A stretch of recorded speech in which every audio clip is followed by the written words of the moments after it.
Are you ready to learn? Because my super experienced guests are ready to share some really valuable information. Make sure and listen all the way to the end to get help and support. So let's start with the best audio experience. Hello guys, today we are going to explore the future of marketing teams because we don't know what kind of future can be because of AI that was simple to ignore, hard today, impossible tomorrow. And it's interesting to know how to hire the right people, how to manage them, and how to get results. I'm so excited to discuss this topic with Marty Ringlein. How are you? Good. How are you? Thanks for having me.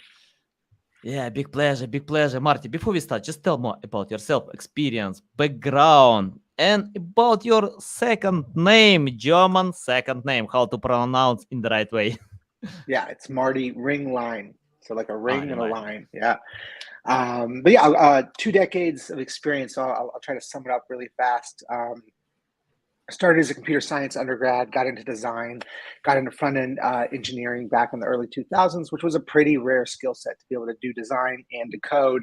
Now, today, it's more commonplace, but that really put me down a path where I started my entrepreneurial career back in early 2006, built up a startup that eventually got acquired by Twitter, joined Twitter pretty early, pre-IPO, was helping run their design and research team, and then just did a bunch of other innovation related ventures after that. So I went to the White House in the Obama administration as a presidential innovation fellow, had a few other startups, did a bunch of angel investing. Some of those other startups got acquired, places like Eventbrite, where I went on to run their global R&D initiative there, and then started converting the angel investing over into venture capital, raised a fund, and then more recently have been working with the Fortune 100 to really figure out what the future means for them. Whether what is the next 3-letter thing that's going to be super disruptive. If it was GPT 2 years ago and now we're all realizing it, what are those next 3 letters that we don't see coming that might even seem silly or laughable, but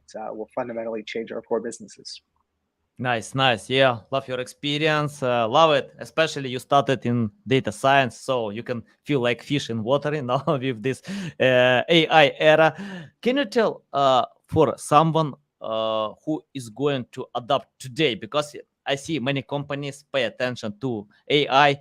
A few years ago, that was accessible for big companies. Today, everyone can do it. We have API. You can adapt to different tools. So, can you tell if you started from scratch, how to learn AI and adapt fast? Yeah, so I think there's a number of things. Right? If you're starting from pure scratch and you're not even that technical, I think the best thing you can do is just play with the tools that are out there. I'd say play with the earliest tools. Obviously, there's ChatGPT, but Mid-Journey, Dolly, to understand where AI is showing up in all these different areas. Sure, it can write marketing copy for us, but it can generate images for us. Everyone's excited about the potential of what happens when it's integrated into, say, like Microsoft products, and it's generating slide decks and putting together graphs, and it might even start doing spreadsheet work for us. But where else does it show up? Does it show up in image generation? We see Adobe doing a lot of cool stuff with their newest product releases. Will this be a convergence where generative AI will show up in the future versions of the metaverse? What will we see from Apple in June at the WWDC conference? Will we see boundless, endless worlds generated on the fly, dynamically, programmatically? Like, this could be like really interesting stuff. So my biggest thing to everybody when we talk about these new and emerging technologies is there's 2 conversations to have. There's the one that you just asked, where what do we do right now? It's already happened, right? Like ChatGPT came out, caught the world's attention. Everyone got excited. Everyone started wondering, what do we do with it? What can we do with it? All of the possibilities started coming to the forefront. I would say, yes, jump into that conversation because you're going to be left behind. But at the same time, I would advocate for everyone to use this as a moment to realize that for a lot of people, they were talking about GPT when it was GPT-1, GPT-2. They were talking about OpenAI when Elon Musk was putting money into it as just a foundation, and Reid Hoffman was getting into it. But we couldn't really understand where it was going to go, what it was going to do. So I would say, hey, this is a learning moment of, what's the next one? Don't just go all in on AI. This isn't because this one thing I've noticed about people when we talk about innovation is that they use this moment in time and they believe that this is the best. It's never going to get any better than this. Like whatever we have right now is the cream of the crop, right? Like, and it makes it so like it's hard for us to imagine a world where that doesn't exist. We saw this with electronic vehicles. We just, for whatever reason, believe the cars on the road today were the best cars, and the way they operate and the way they're powered is the best way. And so it makes it difficult to have a conversation about what if they're all powered by electricity? What if they all self-drive, right? We get scared about these kind of things. So what if there's a world where, everything isn't powered just by AI? What if there's another new thing that we haven't seen or thought of yet that's going to fundamentally change the way we do business? So like I would say, like, use the AI conversation as a mechanism to say what else is coming. As you get caught up to speed on this new thing, it kind of caught a lot of people by surprise. Nice. I think AI. It's like when farmers got a first tractor, combine. They felt, wow, they don't need to dig, but how they can work. If tractor can do this job, then in some time they adapted to drive the tractor. So and even today we have some holidays to combine to tractors, and yeah, that's good because technology can help to drive. But you mentioned about how to use today to play with this playground with ChatGPT, and I found many people do it for the sake of having it or overusing. For example, if I generate text, how to lose weight, please write me article how I can lose weight, but I can get something that thousand others can do it, like totally the same, and they create this, I don't know how it's called, nonsense, because no value. It's generic. Can you tell how to do it in the correct way? Because you mentioned about Elon Musk, and I watched his tweet how he played on ChatGPT. He asked detailed question, what he wanna know from this tool, sharing a lot of details, and he got this long answer. So can you tell how to find the right way to use this tool?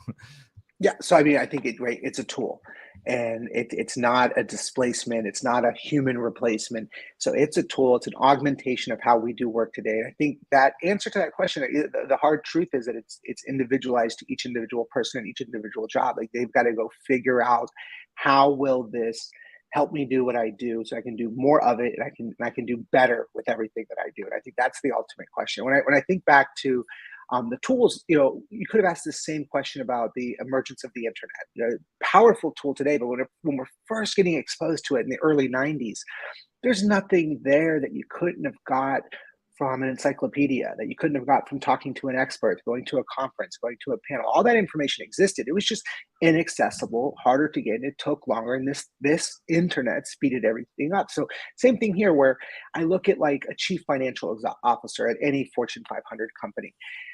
They can do their job without a computer, without a spreadsheet, without a calculator. And it's been done for hundreds of years prior with just paper and pencil, right? And pure arithmetic. So, but today you wouldn't hire a CFO that didn't use a spreadsheet or a calculator or a computing device. And so in the future, yes, we can do all of these things without AI. Absolutely. But why would you? And then would you hire that person that doesn't have that proficiency? And this is one where, like, I don't actually think we need to be too worried, because I remember when I was growing up, I'm older, but in high school, they would teach us how to type. And so the words per minute that you could type was a very important skill. And they told us that if you can't type fast, you're not going to be employable by the time you graduate college and go into the real world, because the computer is so important.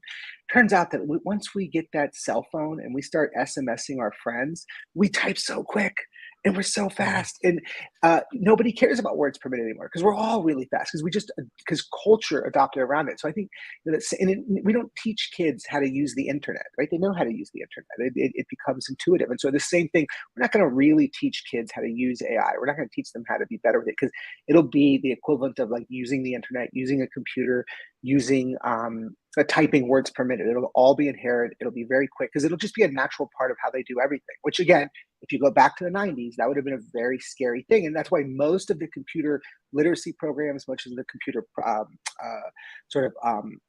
adoption programs, were all for older adults that didn't grow up with this technology. But any younger adult, any 12-year-old today, in 10 years from now, when they're a 22-year-old entering the workforce, they're not going to have a class on AI. It'll just be how they do things. Just like we don't have a class on how to type or how to use a computer.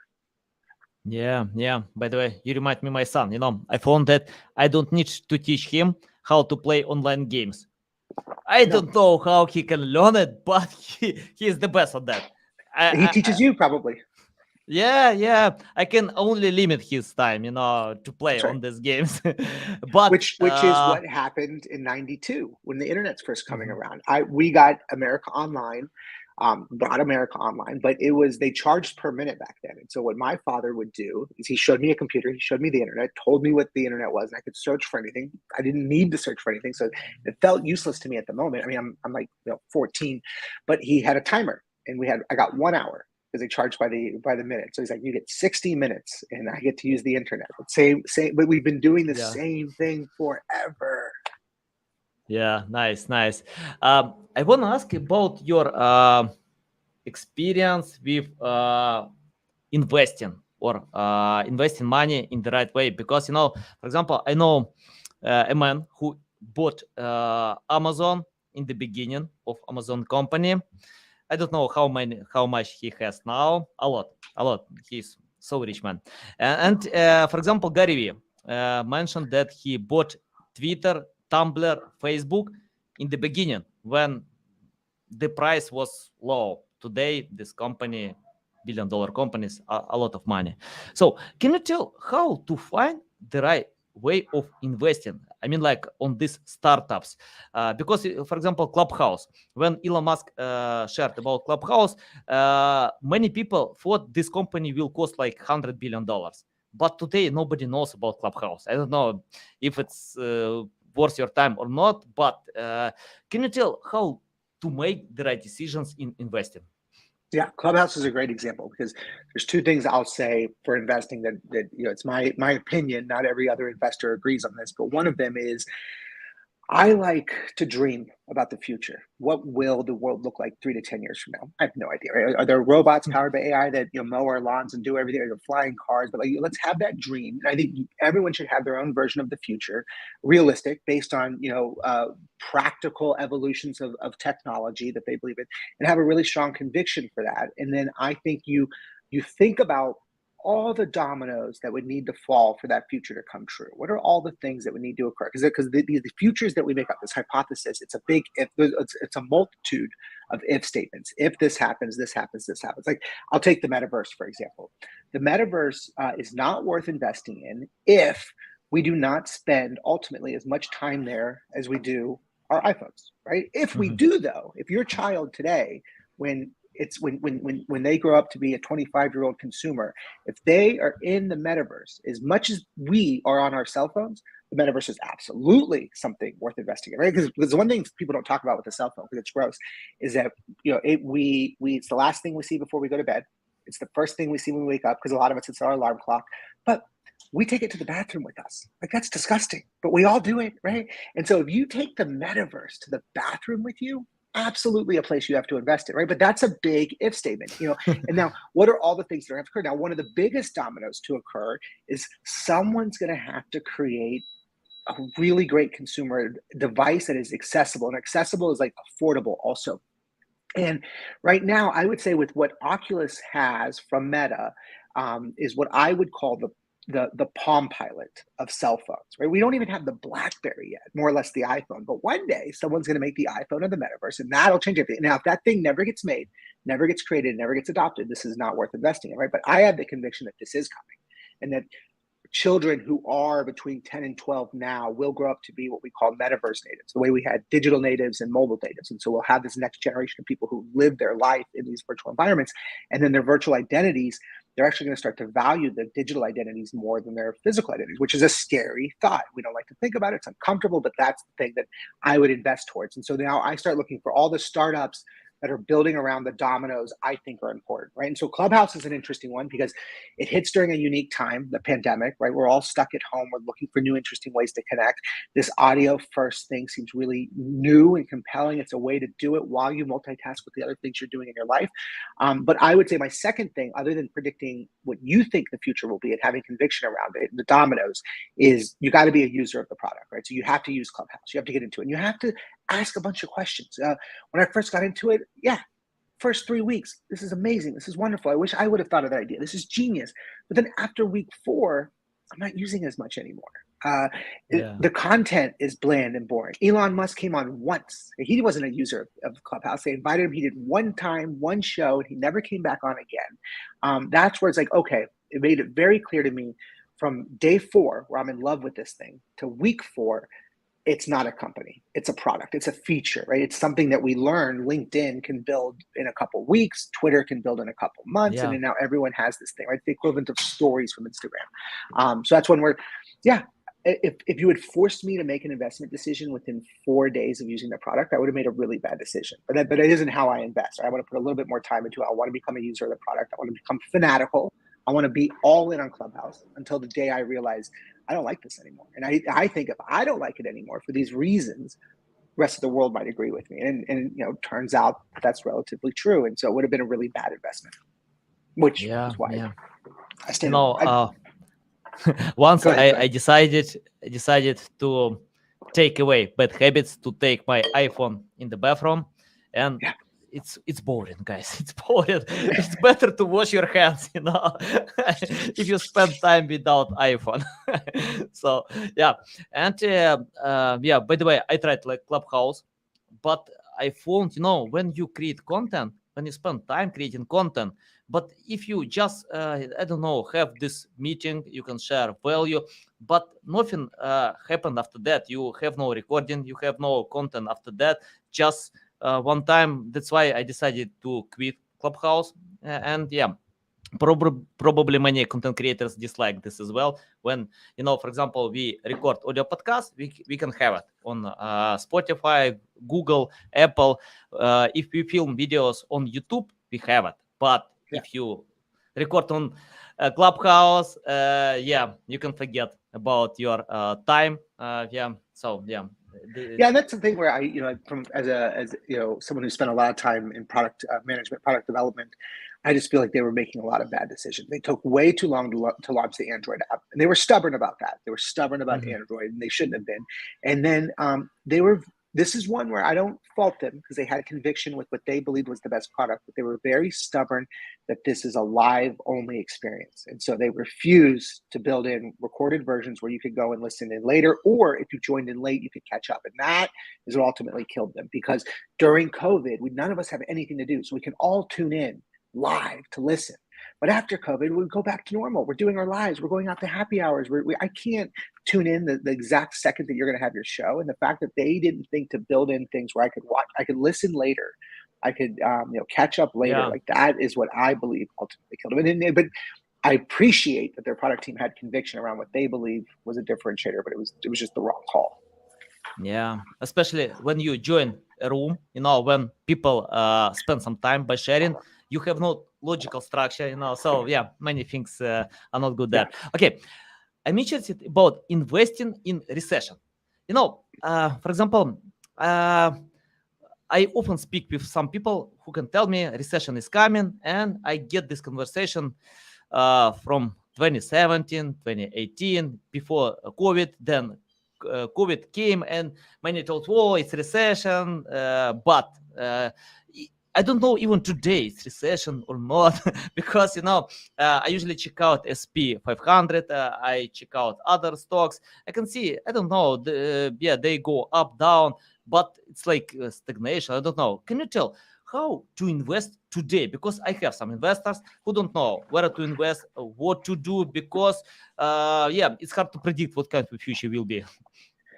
Yeah, no, great question. I'm fortunate enough that, because of how old I am, that I get to start investing in 2008, and then I sell my first company in 2012. So I started investing again in 2012, 2013. And I believe that 2008 and 2013 are really great times if specifically you're investing in early stage companies. Some of the high growth ones were really big then too. I got really big into FANG stocks in 2008. Even though they're down now, like every one of those companies is over 500%, some to 5,000%. Like that's just a wild time. I mean, Tesla's the biggest winner in all of those. During a recession, this is self-serving because I run an early stage venture fund, the adventure fund, it's called adventure.fund.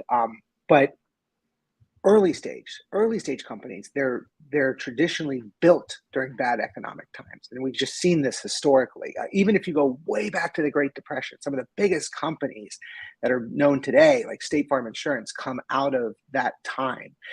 So it's a great time for small businesses. It's a great time for early stage startups. So I would say if you're going to invest, it's going to be a little harder to play the markets right now, and you are a playing day trader, I think, a little bit. If you're not great at that task, you shouldn't be playing day trader. But if you're looking to put your money somewhere in a diversification perspective, I mean, I'm always a big fan of real estate, but early stage, because the next big billion-dollar companies are going to come out of this time period. So, and they early stage takes about 10 years for some liquidity. So we're talking about by the year 2032, 2033. We're going to be talking about the next crop of your Ubers, your Airbnbs, who all started up that last 10 years ago, around the 2012, 2010 eras, and then some of them in the 2008 eras. Mm-hmm. And what about crypto? I opened your LinkedIn profile and I see company, limited partner, growth fund, and crypto fund. So let's talk about crypto. It's interesting. I remember in the first days of Bitcoin, I read a lot from Warren Buffett, and he shared it's nonsense, don't do it, crypto has no future. And I listened to him like, I don't remember, many years I listened to him, this advice, but crypto is growing. Then I got it, no way, I can't ignore this trend anymore. And I still get such thoughts from other well-known experts. Bill Gates can tell this, but I see some people change their minds. For example, Belfort, Wolf of Wall Street, he told that that crypto will have shiny future, and he changed his mind because he told, like Warren Buffett, that that's nonsense. What do you think about crypto? How to invest smart? Because people can feel that crypto can make them rich overnight. They play with day trading, they play with many different things, but some crypto going down like crazy, dropped 100 times in a day. So any insights how to do it smart? Sure. I was going to say, it's that last part you just said, how to do it smart. If what you're looking for is a quick fix, an easy win, a slam dunk way to get rich fast, I'm not the person to give you advice, because a few people got lucky, right? It's all luck. And then some knew what they were doing, the ones who are good at sort of the day trading, and others, they just happened to put a bit of money at the right time and then pulled out at the right time, and they did really well for themselves. But for the most part, that's not most people, right? So if you're listening to this conversation, statistically, it's not you. And so if you don't know what you're doing, you're not a day trader, and this isn't what you do for a profession, like just stop. Like stop trying to find the next coin or token or ICO that's going to make you rich quick. So that aside, when I hear the Warren Buffett conversation early on, same as you, I think two things. Obviously, Warren Buffett's a really smart person, better than me at investing historically, but when he makes such a strong declaration, that's two signals. One, I should probably take note and be cautious. But two, I should absolutely go in, because that was too strong of a conviction, right? Like to stay away. To absolutely get like I don't like absolute. So if anyone takes an absolute position, then I need to play both sides. So in my position then and my position now with crypto, and what we're talking about, I think specifically is cryptocurrencies, is use it as a diversification mechanism. And I'm a believer that when you're youthful, your portfolio should be a little bit more higher risk, because you have a longer time to come back from the damages of that high risk, which are most likely going to go bad. And then when you get older, that risk should go down. So in the beginning, I'm just going to make up some numbers. 75% of your portfolio should be pretty high risk. Now, when you get to be in your 40s, I think get down to like 35% of my portfolio is high risk. Now, within my high risk, I've got categories, and I've got like the ridiculously dumb things, right? Like buying a Bored Ape, like that's just silly, but it's super risky, right? And so a little bit of my high risk I put into something like that, which is, you can make the argument whether it's dumb or smart. To me, it's irrelevant because it goes in the highest of high risk. But then others like Bitcoin or Ethereum, hey, they're still high risk. There's a lot of volatility there, but I want some of my portfolio in the highest risk things because they're going to have the highest reward. And so I put them in that category. But that's just a small part of that. That's like 35% of my portfolio. The other stuff I'm going to put into real estate or traditional stocks or the S&P, as you had mentioned earlier.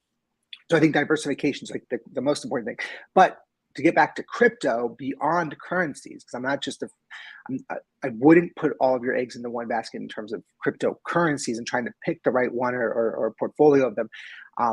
Back to angel investing or investing in startups, there's some things that Warren Buffett, it doesn't matter what his position is or what he believes. They're just inevitabilities, and those things are powered by blockchain technology. So I'm talking about like the future of smart contracts. I'm talking about the future of zero knowledge proof in terms of how we think about storing and managing our data.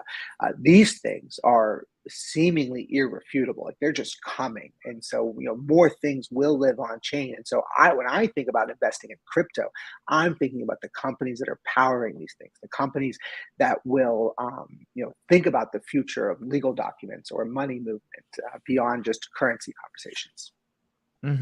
Yeah.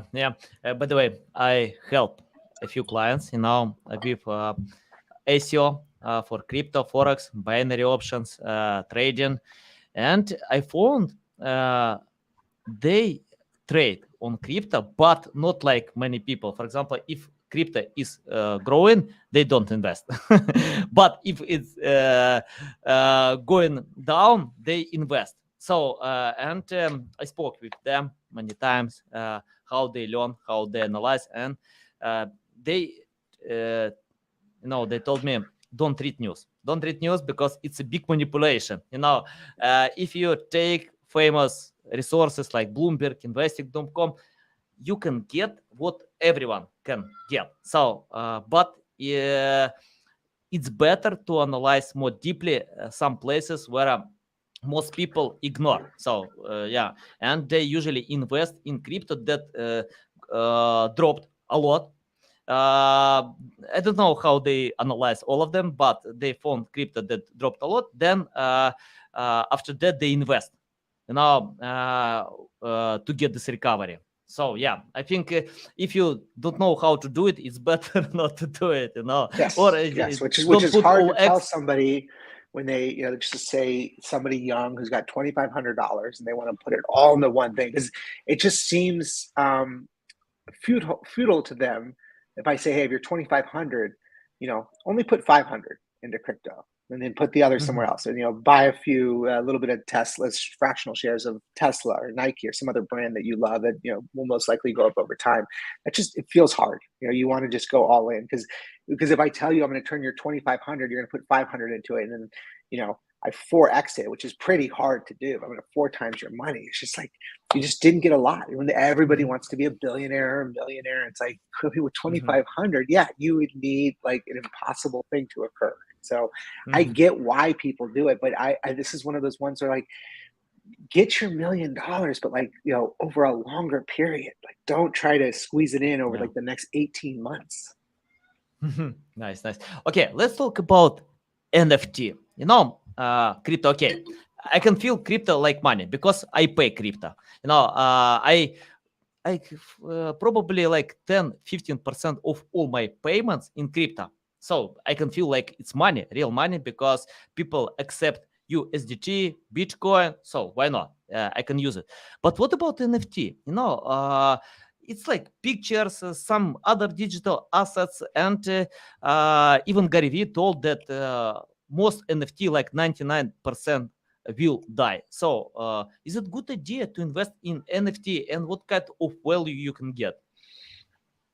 Yeah. So again, this is one where I'm just not going to be the best person to ask. I've invested in a few NFTs, some blue chip ones. I'm a big believer of like, I wouldn't do it as a part of your investment portfolio. I would do it where if it returned high value, that was a nice to have. And the real reason you're getting into this NFT as an investment asset is because you want to be a part of a community you're really excited about. I think that's the in this current climate, the better place to go. And I know a lot of people listening to this who are really big into Web3 or crypto are going to say, oh, that's totally wrong. And they've seen a bunch of examples or they themselves have done it. And that's fine and that's great. But like, I'm not talking about these few exceptions. I'm just talking about the mass amount of people who are getting into it blindly or naively. And like, they're most likely going to fumble. They're not going to have the same success that the person who's really upset with what I'm saying right now had or believes they will have. And so with NFTs, you know, I'm more about like, what's just a really great community. And so the reason I did the ape is like, well, I mean, they were fun, and you know, it did get you into some cool things. Like, you know, I got to see Snoop Dogg and Eminem in a private concert in New York City. So like, that's awesome. But I was thinking like, hey, if I get into this community, will I be able to get some things in the Discord where I can see some early drops? And like, will that be valuable to me? And you know, could I go pick up some things earlier? So I was looking for the value there, where the value wasn't really like, will the NFT, the ape itself, appreciate or not, right? And that's one where it's dangerous, because I need the floor price of the ape not to go down, and then I need Ethereum not to go down. And in the environment we're now, both go down, and that's the worst case scenario. And so that's why, like, hey, yeah, I'm not upset that, you know, it's down, you know, 30-40% from when I got in. It's just because I wasn't really looking to monetize it in that way. But if it goes up, you know, and I make a double, triple, quadruple my money, I'm just going to be really happy about that. That's not necessarily why I did it. Nice. Okay, let's talk about mistakes. You know, in my life, I made a lot of mistakes. I can't count all of them. A lot of mistakes. In 2008, I was bankrupt when the world crisis destroyed my financial company. That was hard because that my first company. I spent so much time and I earned a lot then in one day. No, not one day. Okay, like 2-3 months, I lost almost everything, even more. I got like 3,000 average salaries, debts that I spent like 5 years working hard to get them back. But you know, can you tell common mistakes that people still do by investing, and your tips how to find a much better way? Yeah, so I mean, the common mistake that we've just been talking about most of this time is pretending you're a day trader when you're not, trying to game the system, trying to, you know, see that a bunch of people on Reddit are talking about GameStop or Bed Bath and Beyond. You're going to get in and you're going to make it work, or, you know, Dogecoin when it's early. And then I think what's hard is a bunch of people are really upset that I just used those 3 examples, because they're going to go and they're going to pull a bunch of articles of a bunch of people who made a bunch of money. They're going to be like, you're wrong. Right? Like, people do it all the time, and there's hundreds of people that made a lot of money on GameStop. So this guy's wrong to say you shouldn't go on Reddit and go, you know, buy some stock. But there's tens of thousands of people who lost money, right? And lost everything, right? So the people that this is the inverse of the media, where we highlight the successes, right? There's this survivor bias that exists in these stories, where it's the people that put in a few thousand and turn into $1 million, and we talk about them because that's, how cool is that? Right? We don't talk about the person who put in $350 and has zero, because it's just not an interesting story. Nobody cares about that story, but there's much more of those. So I think, pretending you're a day trader. The other one that I see is they don't diversify. That's a big problem. And then in this current climate, what I see with folks younger than myself, I feel like it's a generational shift, is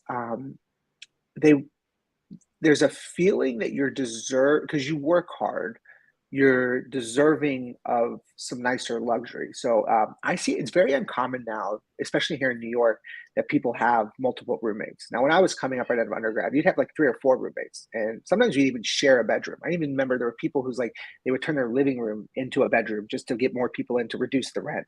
Now, I've got a guy that I work with. He's like 24, and he's spending like $6,000 a month at a condo that he's renting from somebody that's a hotel. I'm like, yeah, it's awesome, and you're living luxury, and you got this cool doorman, but like, absolutely ridiculous way to spend your money. Like, you should be investing that money. You should be maxing out your 401k.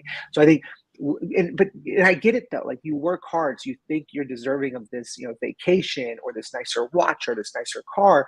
But the more you make, if you're perpetually making more, but you're also spending more, then you're just infinitely the same amount of poor.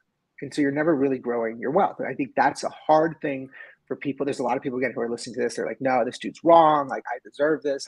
Who's he to tell me what I can and can't have? But I think when you're younger, live cheap, save it all, and then live well when you get older, because of the power of compounding, right? Like, I think a lot of people are like, oh, I'll do it when I turn 40. It's like, too late, right? Like, at 40, I've got 20 years of compounding interest on you. Like that's just so much money.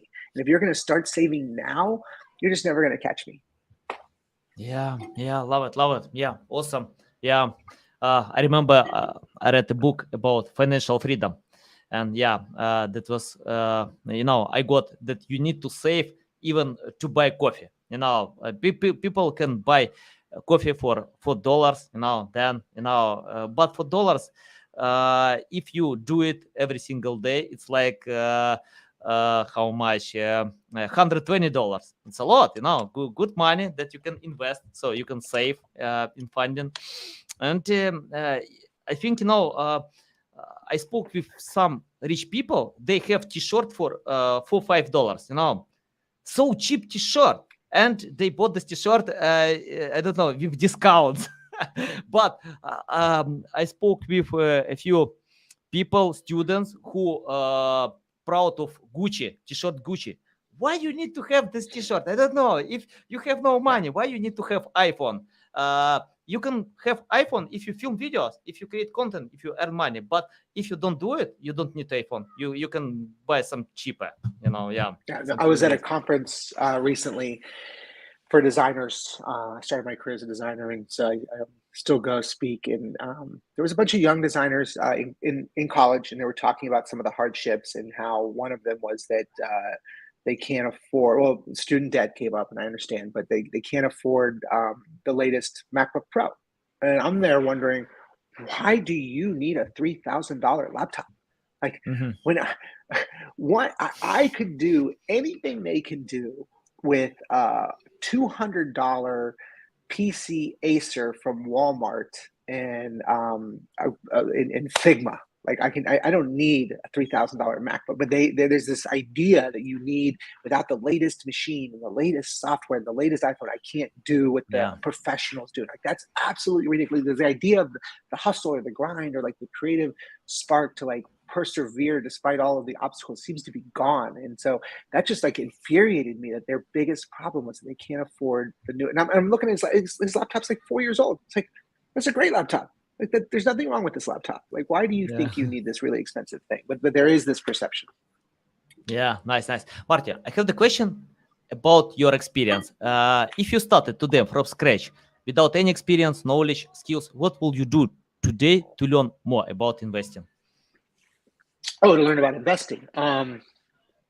Read. I mean, I think that people just they want to get in fast and they want to win fast. And I think not having patience is probably the fundamental misstep. So read, see what everyone's saying, understand. I'd start to. I'm not a big believer, unless you're a finance person, that you're really going to understand sort of the finances behind how a company's doing. I would just more look at the historicals, because I think when we look at something like the stock market, history has always repeated itself and it's never failed. So why did it do what it did? And I would start looking at just the companies that you like.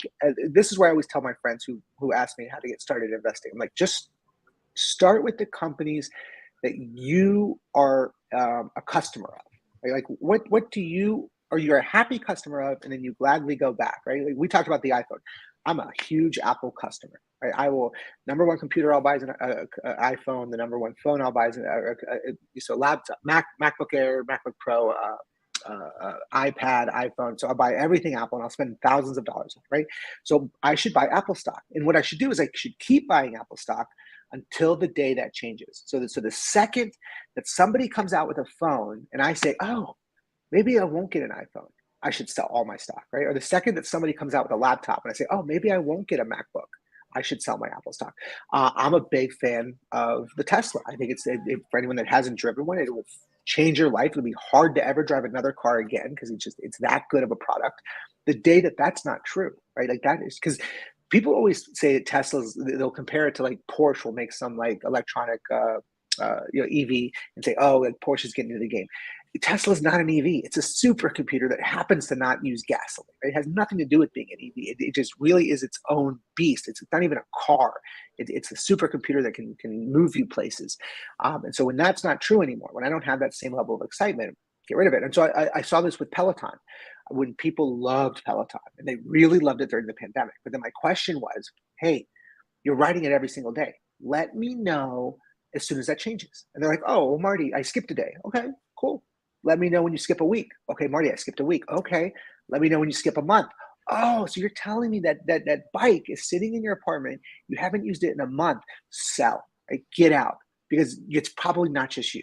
Right. And it turns out that that's true. But again, I feel bad for Peloton for a lot of different reasons. But one, we're bored. We're locked in the house. COVID hit. And then once we could get out, the last thing we want to do is stay in our house. Right. And that's what Peloton was great at. It was the same with Clubhouse. It was a stay in your house kind of tool. Nice. Love it. Yeah, I agree. Awesome. Marty, it's a big pleasure to get on my show, to learn from you. Tell our audience the best way, how to keep learning from you, how to reach out to you, how to follow you. Twitter is the best. So Marty Madrid, just all one word, Marty Madrid. Follow me on Twitter, and I'm pretty active there. So I tweet obsessively. I've been on the platform for 16, 17 years now, since 2006. And then I'm pretty responsive too, because I engage with folks, I answer questions, I talk to people. Yeah, I see you are active on LinkedIn as well. So, guys, yeah, very. Yeah, it's the same thing. It's linkedin.com/in/Marty Madrid. Yeah. Okay, guys, you can find the links to Marty, to Twitter account, to LinkedIn account in the description below. Listen us on Apple, Google, Spotify. Thanks again for your time. A big pleasure. Love it. So valuable. Guys, you need to follow Marty because you can see a lot of value. Okay, love you. See you.